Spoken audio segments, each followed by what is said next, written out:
Audio Jungle. The last team in the NFC West, like I said, I think it's going to be one of the most competitive divisions in all of football that nobody's talking about as of right now, just because of how it feels like all the teams are getting better every single year. Um, so first thing I want to say, Kyle Shanahan is one of the best head coaches in the NFL. He's won almost 60% of his regular season games, 8-4 in the postseason. Obviously, the big question, can he win the Super Bowl 0-2? So, uh, obviously, they have a great head coach, but can they get over the hump? So, 49ers 2023 season, 12-5, 5-3 away, 7-2, or 5-3 at home, 7-2 away. There you go. Had the first round bye, 24-21 win over the Packers in the divisional, 34-31 over the Lions in the conference championship, and then 22-25 loss to the Super Bowl to the Chiefs. They were legitimately an extra point away from winning that game, which has to hurt them. But at the end of the day, they lost. And this is just I looked back, 2022, lost to the Eagles in the conference championship game, the infamous quarterback game where Brock Purdy gets hurt, can't throw the football, and they just throw in Josh Johnson, or is that his name? I forget who. Josh Johnson, and there was one other guy, I think. And just they didn't stand a snowball's chance in hell at that level. And the other guy was Christian McCaffrey. Yeah, Christian McCaffrey. I mean, it was just the infamous QB game. 2021 lost to the conference. 2020 lost to the Rams in the conference championship. 2020 down year, and then 2019 lost in the Super Bowl to the Chiefs. The 49ers have legitimately been one of the most dominant teams in football for the last 5 years. Yeah, they've also been, besides last year, they've been like one of the most injured teams. So for them to have this much success, despite the amount of injuries they had, is impressive. They were sixth most injured in 2019, the number one most injured team in 2020, number 3 in 2021, number 9 in 2022, and then they were the fourth healthiest team last year. And we saw where that got them. Seriously. So there's going to be a lot of things we're going to talk about, but the one thing that absolutely needs to get brought up is Brock Purdy, because there is a community of people who absolutely love him, and there's a community of people that absolutely hate him, and it feels like there's no in between. He's 20-5 in his career, 69% completion percentage. Last season during the playoffs versus the Lions, 267, a touchdown, interception, 5 rushes for 48 rushing yards, literally willed them back into the game. Versus the Packers, 252 and a touchdown, back-to-back game-winning drives in those first 2 rounds of the playoffs last year. And then versus the Chiefs, 255 and a touchdown. I think what I'm getting at here is I think Brock Purdy is special. I think he's good. But I also think that he is legitimately in the absolute best situation that you could ever be with his type of skill set and who he landed as a coach. And we can say the exact same thing about Patrick Mahomes and Andy Reid. Andy Reid has never won a Super Bowl until he got Patrick Mahomes. I think that they bring the best out of each other. I think we're seeing, and I'm not comparing Brock Purdy to Patrick Mahomes, I'm just saying the situation is similar.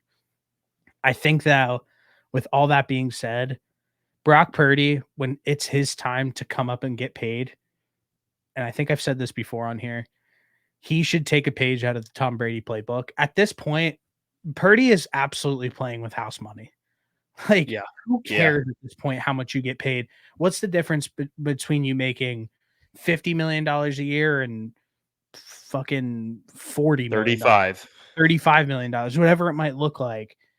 Take a page out of the Tom Brady playbook, take a team-friendly deal, continue to get elite talent, elite wide receivers, elite defense, great offensive linemen, stay with Kyle Shanahan, and have a legitimately special career, because at this point you were the last pick in the NFL draft.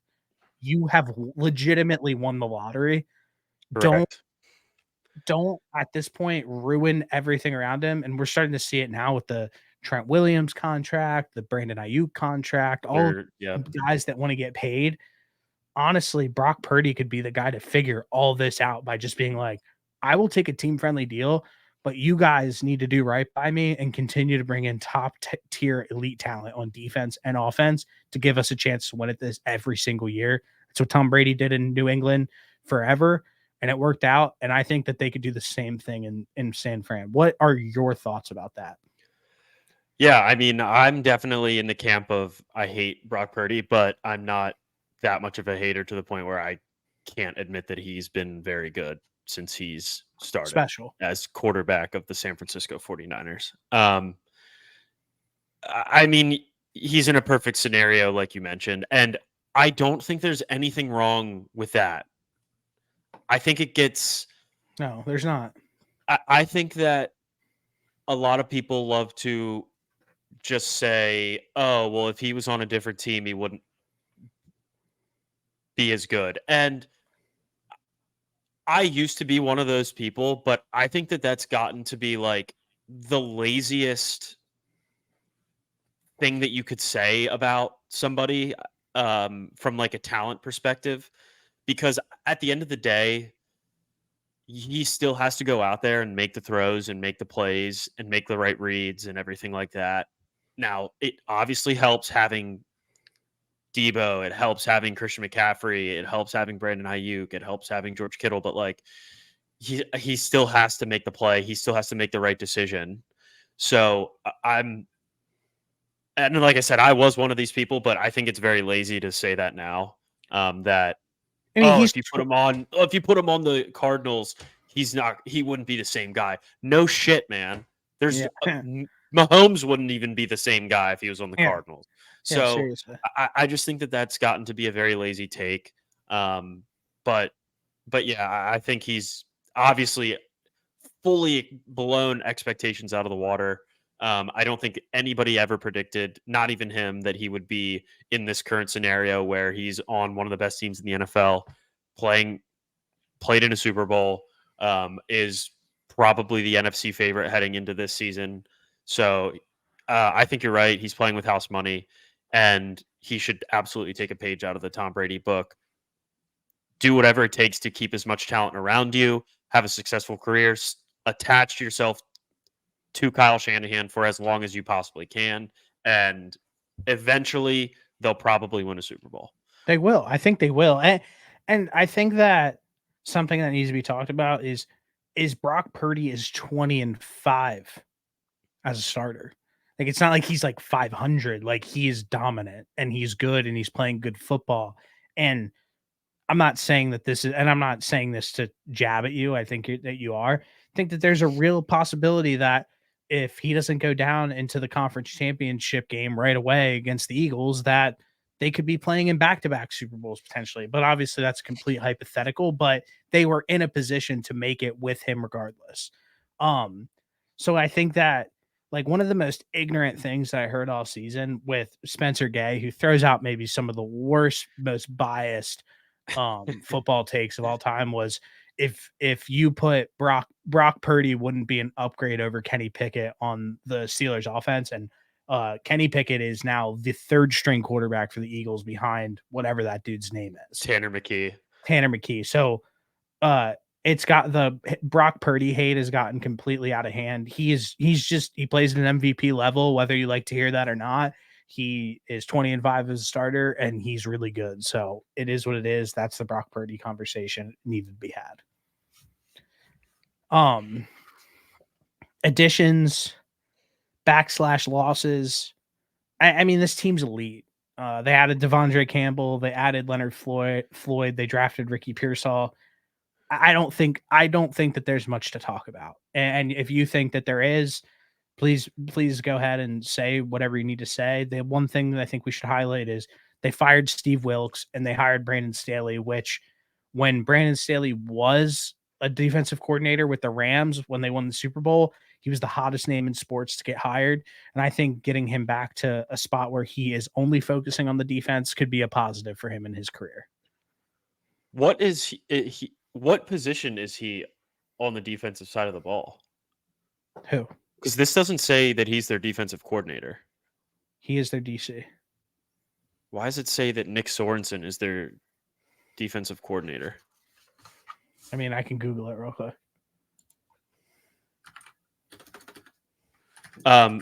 While you do that, I do think they have some guys worth mentioning that they lost that were impact guys. Like I think losing Eric Armstead hurts.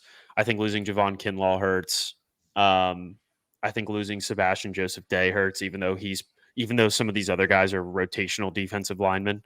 You just Clelin Ferrell, everybody you just mentioned were rotational defensive linemen for them, all of them. But I think Eric Armstead was probably the best by far of those rotational guys. But Javon Kinlaw, wait, who's the linebacker? I mean, they didn't lose him, but who's the linebacker that's coming off an injury?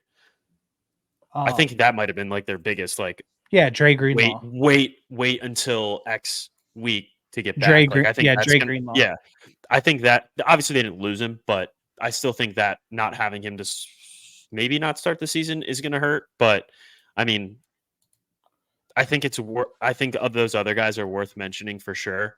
I'm also seeing a lot of stuff about Brandon Ayuk getting traded. So not going to happen. I think that's still to be determined. No, it's not. I'm shutting down anything that you've seen is just not true. He's not getting traded. I can confirm.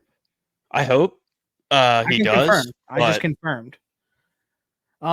Real quick, we'll get back to the Brandon Ayuk thing in a second. I want to clarify for all the Niners fans. Yes, Nick Sorensen is the defensive coordinator. I misread. Brandon Staley is the assistant head coach of the defense. So I apologize for the miss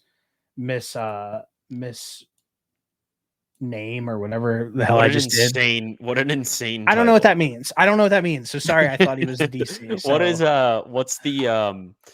What's Dwight Schrute's role in assistant to the general manager or some shit? Assistant to the regional manager. Okay, real quick. That's Brandon Staley on the 49ers. Real quick about the Brandon Ayuk thing. There is no real buzz around him getting traded. Anything that's like very real. There's been multiple reports that have come out that said he's getting traded to the Steelers. None of that's true. Multiple people have come out and shut that down and said the insiders need to shut up pretty much. And around the league, nobody has at this point has heard anything about the Steelers and the Niners being engaged in trade talks to sending him to Pittsburgh. So the only thing that I saw was a picture of some dude with dreads walking on the side of the road in Pittsburgh and somebody saying like, we just saw Brandon Ayuk in Pittsburgh, which was hilarious. But I do want to just walking across the bridge in Pittsburgh. Yeah, I do want to completely go out and listen. You don't have to back me on this if you don't want to stand on business, but I'm coming out and because I'm going to be ahead of the story and saying that there is a 0% chance that Brandon Ayuk gets traded this season. He will be on the 49ers. I'm not going to stamp that quite yet. He's scared, but I respect this guy is scared. But I respect your take. It's not a take. It's a fact. That's what I'm trying to. That's what I'm trying to get through to you right now. Is this isn't a take. This isn't me saying anything. This is a confirmed statement. Okay. That Brandon Ayuk. I respect your opinion. It's not an opinion. It's a fact. We'll see. Until then, I will respect your opinion. If he plays the whole season, then it's a fact. Until then, it's an opinion. No, if he doesn't get traded this season, he can blow out his knee and not play this season. That doesn't mean no. You know what I'm trying to say. If he doesn't get traded, yes, it's a fact, and he is not going to get traded. So 49ers fans, stop listening to bullshit. And Steelers fans, shut the fuck up. You guys are the worst fan base in the NFL. Hands down. Go ahead though. Additions, losses. You were talking and I my bad. They did lose like a bunch of rotational guys, but they did bring in like plenty of rotational defensive linemen to fill the gap. And then they have Josh Dobbs as their backup quarterback. The Pastronaut. But yeah, that pretty much sums up their and that you already said Ricky Pearsall, but So that solidifies pretty much all of the relevant ads in my eyes. Ricky Pearsall, he might be a dog. I I hope saw so. I liked I saw it. him That doing one-handed some catch was different. I saw him doing some blocking drills at camp. Fired me off. I like to see my guys block. What makes this team special? My question to you is what doesn't make this team special? And my first statement would probably be their secondary. Yeah. That's pretty much it. I mean, they have the best linebacker in football. I mean, I think that Javon Hargrave's probably a top 5 defensive tackle. They've got the best running back. They've got probably a top 10 receiving core. They've got a top 10 tight end. So, I mean, they're pretty Top much 10 quarterback, best running back top. in the NFL. They're just They're stacked stacked. all over the place. One Besides the thing, secondary, basically. But one they thing do I have, do. what is it? Tre'Davious Ward? Is that his What's his name? What's his name from the corner? Is he still there? I think so. Yeah, he is. He definitely. I think is. he's good. I think Yeah, he's he's very good at corner. Other than that, there's some questions. No, he definitely is. Hold on. Let me go. I'm on their team website right now. I didn't think he went anywhere. Yeah, he's there. My bad. No, he's there. No, he's a dog. The two guys that I want to see come back and be healthy, and I think that could be shaky because they are impact guys on the side of the defense is Dre Greenlaw, like we talked about already, and Tyrese Hufanga. I can't say his last name. Hilarious. I didn't even say Nick Bosa. I mean, he's probably Nick Bosa, one of the best defensive ends in the NFL too. Yeah, I mean the Niners are legitimately stacked. I mean their roster building is ridiculous. Home run to go out and trade for Christian McCaffrey. I mean that was the smartest thing that you could have ever done. But I would like to see those guys obviously come back and get healthy. Obviously, Dre Greenlaw tore his Achilles during the Super Bowl, and that was the most bizarre thing I've ever seen in my entire life. Yeah, that was wild. Just like running back from the sideline, it just popped and went down. Sucked. That shit was sucked. unfortunate. Yeah, it was really unfortunate. I think Hufanga tore his ACL, and I think he'll probably be back by the start of the year. I don't know his timeline, but yeah, I don't either. So obviously, get some guys healthy on the defensive side of the ball, and maybe we'd like to see a little bit more out of their secondary. But at a point when you have legitimately some of the best players in the sport all over the field, like, are we really nitpicking? Probably. Yeah, I mean that's what we have to do when you're this good of a team. So, it is what it is. Niners fans, you can't get mad at us for nitpicking when you've played in the Super Bowl last year and are projected to win have projected to win 11 games the last 5 years. Seriously. I want to say one thing before we start, and I want to see Deebo Samuel have a legitimately full front to back dominant season like he did a few years ago. I want to see him be healthy. I want to see him come into camp in shape. I want to see him come to the season in shape, and I want to see him ball because when Deebo cares and he's balling, like whenever he plays against the Eagles, he decides that he wants to tear their heads off. I want to see that out of him the entire year. And he hasn't been able to do that because of some nicks and bruises over the way. But I want to see Deebo round back into form and be a dog because I think that he can be. Yeah, I think they probably need him to do that too, because you could tell that him not playing had an effect on them. I mean, they still had McCaffrey and they still have Brandon Ayuk, but not having Deebo is certainly a huge loss from an offensive perspective. I shouldn't have talked about Deebo in front of Noah. You could just literally see you didn't need to do that. Face. You could literally see the look on Noah's face because he knows that Deebo. It was PTSD. He literally owns. But he was also playing against he owns milkmen in the secondary last year against the Eagles. But Deebo owns you guys every time he plays you. The one time, yeah. No, he always does. Last year, yeah, he did. Always does. He had James Blueberry covering him. No, get out of here. You're a hater. I literally remember at the beginning of the year last year, I was asking some people like who were their top 10 corners, and a lot of people had James Bradbury in their top 10. Oh my I god. swear, Oh bro. my god. And don't sit here now that the season's over and be like, That's oh, insane. James That's insane. You asked James what? Did Blueberry. you ask you and your Ken Burner accounts No, you were like, that's insane. James Blueberry. All I heard at That's the beginning, insane. all I heard at the beginning of last season was like, "Oh, That's dude, insane. we have such an elite duo at corner with Okay. Darius Slay and James That's Bradbury." insane. I'll literally pull the tape. I have the tapes. I We never have the said tape. elite cornerback.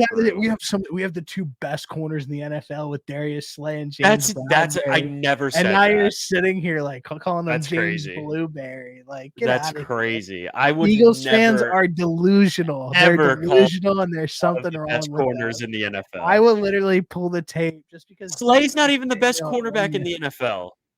He was Like, why would last I? year. There's to no you. way I would say no way. Last year, There's you were like, literally no way. bro, Pull the tape. Slay's an issue, bro. Like Okay. that's the shit that you were saying, bro. No, I was not. It was That's crazy. insane. It was really That's crazy. insane. That's All right. insane. Anyway, back to this. The 2024 crazy. prediction for the 49ers.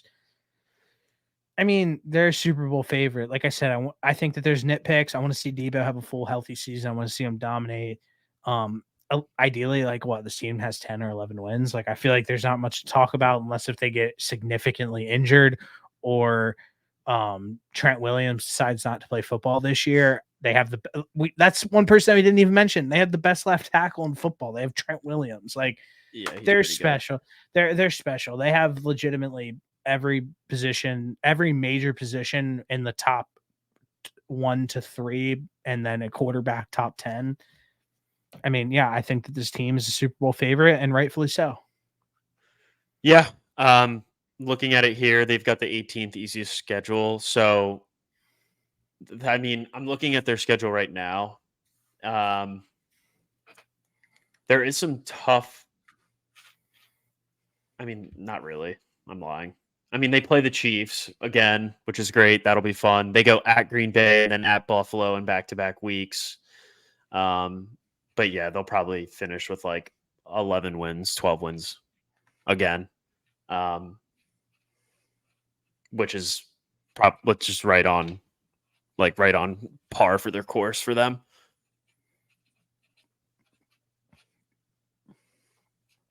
All right, so write down what you think the NFC West is going to finish at 1 through 4. Like record wise, you're saying? No, how they're going to finish within the division. 1 through 4. So I got Niners, Rams, Cardinals, Seahawks. All right. This is we just did all 4 teams tonight.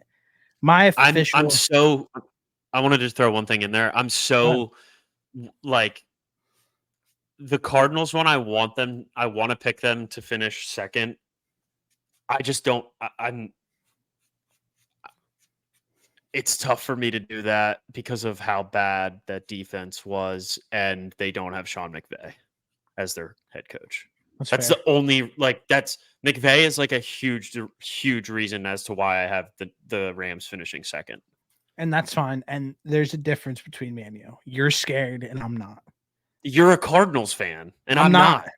I am Rob Lowe. Pull up the Cardinals video. I am Rob Lowe.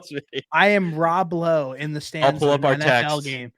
I am Rob Lowe in the stands of an NFL game wearing an NFL hat. That is what I like. Say I'm wrong. You are wrong. You are like that about every other team but the Cardinals. You even admitted you were biased in the video. I bet the Cardinals to have 1 win last season. I am the most. If I do like the Cardinals, but you love Kyler Murray, and they have. I do love Kyler Murray. I do love Kyler Murray. He's my favorite player in the league. But NFC West prediction, official prediction: Niners 1, Cardinals 2, Seattle Seahawks 3, and the Rams finish last in that division. I think they have a down year, and after doing all 4 teams, that's me.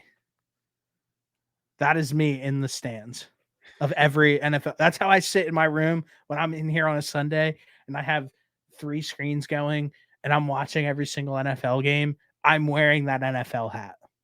And the black jacket and black t-shirt. Correct. All right, brother. Well, hey, it's been great previewing the NFC West.